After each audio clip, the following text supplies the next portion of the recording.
आ चुके हैं हम quadratic equations in one variable के वर्ड प्रॉब्लम में। And I know word problem में कितना डाउट्स होता है लोगों को, राइट। ऐसा ही एक वर्ड प्रॉब्लम आप सभी के लिए मेंशन्ड है। इसको हम वर्ड बाय वर्ड समझेंगे, आराम से सॉल्व करेंगे। और आपको डाउट हो तो आप कमेंट में ज़रूर मुझे बता सकते हो। सबसे पहले क्वेश्चन को रीड आउट करते हैं। By increasing the speed of a car by 10 kilometre per hour, the time of journey for a distance of 72 kilometre is reduced by 36 minutes. So find the original speed of the car. अब यहाँ पर कुछ चीज़ें हैं, हम सभी को basic सी चीज़ें पता होनी चाहिए कि स्पीड इज इक्वल टू हमारा क्या होता है, डिस्टेंस अपॉन टाइम होता है। ठीक है, ये चीज़ तो हमको पता है फिजिक्स से, बेसिक फिजिक्स से, that speed is equal to distance upon time. अब एक बात बोला गया है कि इनिशियली कोई स्पीड होगा, ठीक है, ये ओरिजिनल स्पीड की बात करी गई है यहाँ पर। ठीक है, इसी ओरिजिनल स्पीड को हम क्या करें, बोलेंगे इसको लेट इट बी एस। ठीक है, इसको हम एस ले लेते हैं। तो ओरिजिनल स्पीड आपका एस था। फिर आपके फर्स्ट लाइन में ये बोला गया है that you increase the speed of a car by 10 kilometre per hour. तो इंक्रीज्ड स्पीड कितना आएगा, ठीक है। देखो अब इंक्रीज इन स्पीड और इंक्रीज स्पीड, इसमें बहुत अंतर है। इंक्रीज इन स्पीड आपका 10 के बराबर आएगा, लेकिन इंक्रीज्ड स्पीड क्या आ जाएगा, प्रीवियस वाले से जब आप ऐड कर दोगे। ठीक है, तो s plus 10 kilometre per our. ठीक है, तो ओरिजिनल स्पीड हमारा s है, ठीक है, s किलोमीटर पर आवर। और इंक्रीज्ड स्पीड आपको कितना आया, s plus 10 kilometre per hour. क्यों, क्योंकि वही क्वेश्चन में आपको बोला गया that by increasing the speed of a car by 10 kilometre per hour, the time of the journey. ठीक है, अब यहाँ पर डिस्टेंस आपको दे दिया है, ठीक है, d इज़ फॉर डिस्टेंस, और ये आपको दे दिया विच इज़ 72 किलोमीटर्स, ये आपको दे दिया है। Now time is reduced by 36 minutes. तो अगर वो s किलोमीटर पर आवर से चल रहा था ना, तो उसको कितना लग रहा था, मान लो t मिनट्स लग रहा था। ठीक है, अगर वो s किलोमीटर पर आवर से चल रहा था तो उसको t मिनट्स लग रहा था। According to the question now, अगर वो s plus 10 kilometre per hour से चढ़ेगा तो उसको अब कितना लगेगा, t माइनस 36 मिनट्स लगेगा। ठीक है, ये हमको क्वेश्चन से समझ में आ रहा है। तो अब हमको क्या निकालना है, original speed of the car निकालना है। ठीक है, हम यहाँ पर क्या करेंगे, देखो d हमको पता है, ठीक है, s के वैल्यूज़ पता है, टाइम का डिफरेंस हमको पता है, this is actually time difference only, right. अगर मैंने t माइनस 36 लिखा है, इसका मतलब क्या हुआ, वो टाइम का डिफरेंस है मेरा।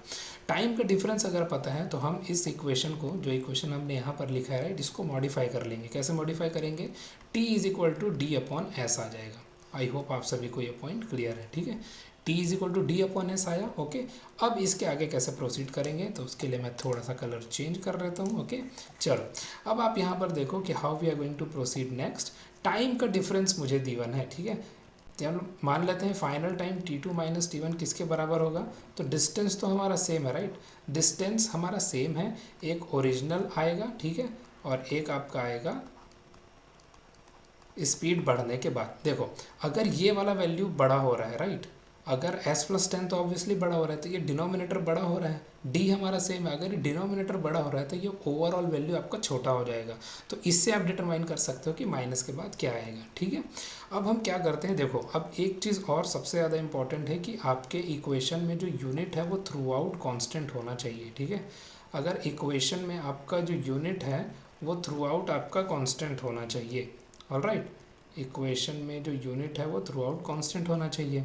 तो मैं क्या कर रहा हूँ यहाँ पर, d तो मेरा 72 है, राइट, d 72 अपॉन एस। अब देखो d मेरा कितना है, 72 किलोमीटर्स में, s हमने किस में लिया, किलोमीटर पर आवर में। ठीक है, तो माइनस आया, फिर 72 आया, फिर अपॉन s प्लस 10 आया। ठीक है, अब हमारा यहाँ टाइम था, तो टाइम को हम मिनट्स में तो नहीं ले सकते, यहीं पर लोग गलती करते हैं, ये गलती किसी को नहीं करना है। ठीक है, अगर हमने डिस्टेंस किलोमीटर में लिया है, स्पीड किलोमीटर पर आवर में लिया है, तो टाइम भी हमको आवर्स में लेना पड़ेगा। तो ये दोनों जो डिफरेंस है, राइट, t2 माइनस t1 कैसे किया हमने, this t2 is corresponding to suppose d upon S and t1 is corresponding to d upon S plus 10। तो यहाँ पर अब क्या आ जाएगा, this will be equal to 36 upon 60। ठीक है, ये इसके बराबर हो जाएगा। ओके, अब हम इसको थोड़ा सा रीअरेंज करके लिखते हैं, 72 कॉमन आउट निकाल लेते हैं। ठीक है, इक्वेशन से, तो हमको क्या मिलेगा, 1 upon S minus 1 upon S plus 10, ये मिलेगा। ठीक है, इक्वल टू क्या आ जाएगा, इक्वल टू यहाँ पर आप लिख सकते हो इसको 6/10, या फिर और इजी भाषा में लिखना चाहें तो 3/5। ठीक है, ये वैल्यू आ गया। अब आप देखो नेक्स्ट क्या है। नेक्स्ट आप क्या कर सकते हो, 72 अदर साइड ले जाएंगे, यहाँ से कंटिन्यू करते हैं, ठीक है, यहाँ से कंटिन्यू करते हैं। अब आप देखो इसके बाद आप जब एलसीएम लोगे इधर, ठीक है, s प्लस 10 आएगा, ठीक है, माइनस s आएगा, और यहाँ डिनोमिनेटर में s multiplied with s plus 10 आएगा। ऑल राइट, ये इक्वल टू क्या आ जाएगा, 3 अपॉन में 5 मल्टीप्लाई 72। तो 3 वन टाइम हुआ, 3 24 टाइम्स हुआ, ठीक है। अब देखो लेफ्ट हैंड साइड में क्या हो रहा है, तो लेफ्ट हैंड साइड में आपके s और s कैंसिल हो जाएंगे, ठीक है, हमारे पास बचेगा 10, और अपॉन में क्या आ जाएगा, अपॉन में आ जाएगा s square plus 10s is equal to क्या आ जाएगा, इज इक्वल टू आ जाएगा 1/24, ठीक है, ये आ जाएगा। अब आपको क्या करना है, यहाँ पर थोड़ा सा लिखते हैं, अब हमको बस क्रॉस मल्टीप्लाई करना है, ठीक है। अगर हम यहाँ पर क्रॉस मल्टीप्लाई कर ले तो क्या मिलेगा, let us find it out. तो अगर आप यहाँ पर क्रॉस मल्टीप्लाई कर रहे हो, सो सबसे पहले यू विल बी गेटिंग 240, ठीक है, इज इक्वल टू हमारा आ जाएगा s स्क्वायर प्लस 10s। अब हम इसको रीअरेंज करके क्वाड्रेटिक इक्वेशन के फॉर्मेट में लिख सकते हैं। तो हमारे पास बचा ये s square plus 10s minus 240 equal to 0। तो अब हमको ऐसा कुछ ढूंढना है यहाँ पर जिसका डिफरेंस आपका प्लस 10 के बराबर हो, बट प्रोडक्ट आपका -24 के बराबर हो। तो ये कैसे हो सकता है, एनी आइडिया? यहाँ पर हम इसको -240 को अगर आप ब्रेक करो, राइट, क्या क्या आता है, 120 इंटू 2, ओके, इसके बाद आपका आएगा 60 और 4, फिर आपका आएगा 30 और 8, 15 और 16, और कुछ वैल्यू नहीं आ रहा ना यहाँ पे। ओके, तो हमको थोड़ा सा यहाँ पर देखना पड़ेगा अपना इक्वेशन सही है कि नहीं। Let us find it out. -10 करेंगे, ठीक है, सबसे पहले -10 प्लस माइनस √b² इज़ 100 और 4ac is 960।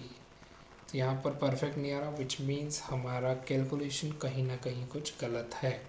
Okay okay 24 into 5 था ना, यहाँ पर हमने 5 को मिस कर दिया था, राइट। चलो ठीक है, यहाँ पर हमारा 5 मिस हो गया, यहाँ पर 24 इंटू 5 120 आना था, ओके, 1200 आना था ओवरऑल। चलो यही चीज़ हमारा थोड़ा सा मिस्टेक हुआ था, थोड़ा सा रब करते हैं और फिर सॉल्व करते हैं।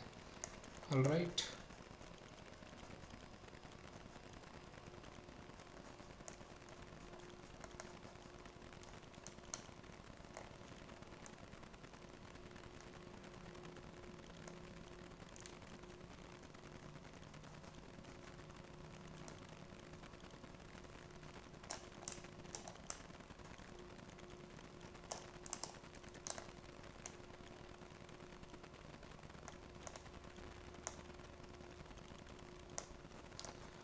जस्ट अ सेकेंड, थोड़ा सा टाइम लग रहा है।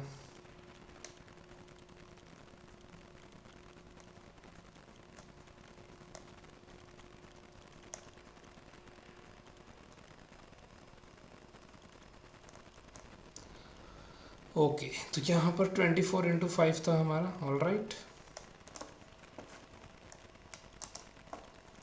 अब अगर 24 इंटू 5 था तो यहाँ पर भी हमको 24 इंटू 5 करना पड़ेगा, ठीक है।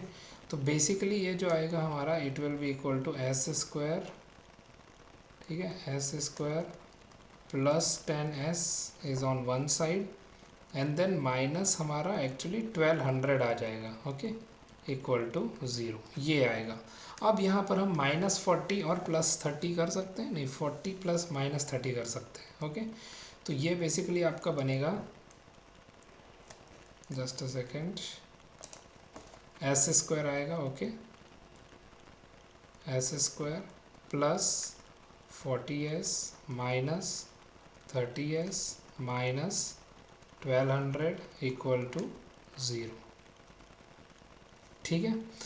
अब आप यहाँ पर s कॉमन ले लो from the first two terms. s common लेने पर आपको मिला s प्लस 40 और -30 यहाँ पर आप कॉमन लोगे थर्ड और फोर्थ से, तो अगेन आपको s प्लस 40 मिलेगा इक्वल टू 0। तो यहाँ से इसको अगर हम क्लब करें तो हमारे पास बचता है s minus 30 multiply s plus 40 equal to 0।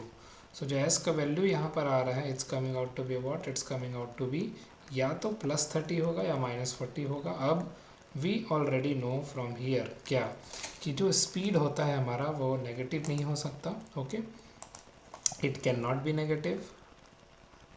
ठीक है, तो s का वैल्यू तो हमारा 30 ही आएगा।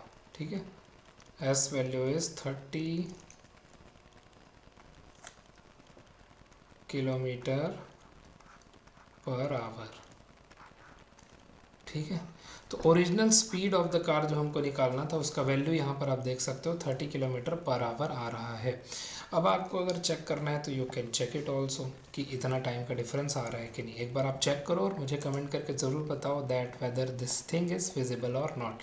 तो पूरा सॉल्यूशन अब आप यहाँ से देख सकते हो, पॉज करके स्क्रीनशॉट भी ले सकते हो। अगर डाउट हो तो मुझे ज़रूर बताना, और ऐसे और क्वेश्चंस को सॉल्व करने के लिए बने रहो मेरे साथ। ऐसे कुछ टिपिकल क्वेश्चंस आपके बोर्ड्स में आएंगे और आपका मार्क्स यहीं से क्लाइम कर जाएगा। ठीक है, तो इसीलिए ऐसे टिपिकल एंड डिफ़िकल्ट क्वेश्चंस के लिए बने रहो हमारे साथ। ऑलराइट।